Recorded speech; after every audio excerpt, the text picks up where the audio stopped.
நேற்றைய தினம் எல்லா இடத்தையும் பார்த்தோம். மிக அருமையாக எல்லா ஏற்பாடுகளும் செய்யப்பட்டிருக்கிறது. அதன் காரணத்தால் தான் மேட்டுப்பாளையமாக இருந்தாலும் சரி, வால்பாறையாக இருந்தாலும் சரி, இங்கே மாநகராட்சியாக இருந்தாலும் சரி, எந்த இடமும் பெரிய பாதிப்புக்கு உள்ளாகவில்லை. சில இடங்களிலே வீடுகள் பாதிக்கப்பட்டிருக்கிறது. அதுவும் கூட ஒரு 8 வீடு தான் பாதிக்கப்பட்டிருக்கிறது. அதிலே சிறிய காயங்கள் ஏற்பட்டு 2 பேர் மருத்துவமனையிலே அனுமதிக்கப்பட்டிருந்தார்கள். நேற்றைய தினம் சென்று பார்த்தோம். கோவையில் கனமழை காரணமாக பாதிக்கப்பட்ட வாழை விவசாயிகளுக்கு நிவாரணம் வழங்கப்படும் என அமைச்சர் முத்துசாமி தெரிவித்துள்ளார். கோவையில் கனமழை காரணமாக ஏற்பட்ட பாதிப்புகள் குறித்து வீட்டு வசதித்துறை அமைச்சர் முத்துசாமி பார்வையிட்டார்.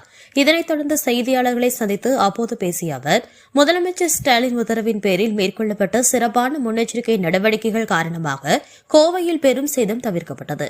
கோயம்புத்தூரில் மழை நிலவரம் அதிகமாக இருக்கும் என்று தெரிந்தவுடன் தமிழ்நாடு முதலமைச்சர் எல்லா இடங்களையும் சென்று பார்க்க வேண்டும் என எங்களுக்கு உத்தரவிட்டார். மாவட்ட ஆட்சியர், மாநகராட்சி ஆணையாளர், கண்காணிப்பு அதிகாரி என அரசு துறையை சார்ந்த அனைத்து அதிகாரிகளும் அறிவுறுத்தப்பட்டு அனைத்து முன்னேற்பாடுகளும் செய்யப்பட்டன.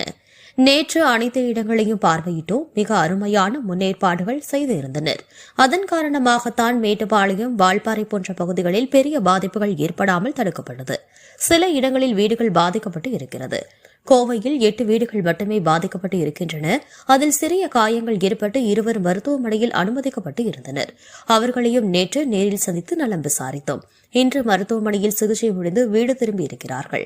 அந்த வகையில் கோவையில் மிக சிறப்பான முன்னேற்பாடுகள் செய்யப்பட்டு இருக்கிறது. பல இடங்களில் கடந்த முறை பெய்த மழையை கணக்கில் வைத்து சிறப்பான முன்னெச்சரிக்கை நடவடிக்கை எடுக்கப்பட்டுள்ளது.